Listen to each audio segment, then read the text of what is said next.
Chicken தம் பிரியாணி எப்படி செய்யலாம்னு சொல்லி வாங்க பார்க்கலாம்.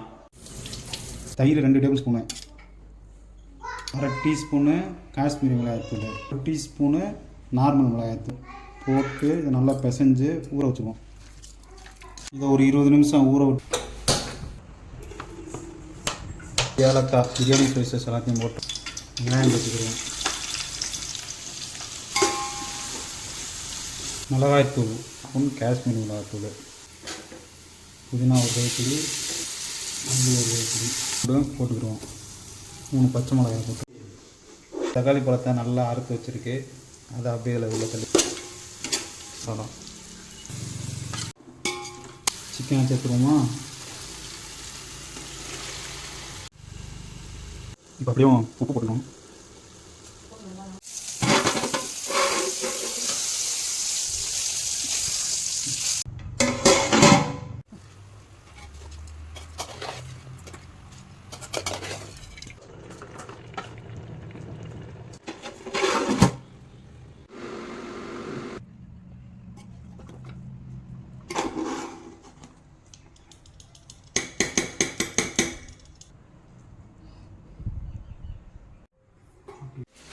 சூப்பரான உதிரியாக சிக்கன் தம் பிரியாணி ரெடி பண்ணியாச்சு.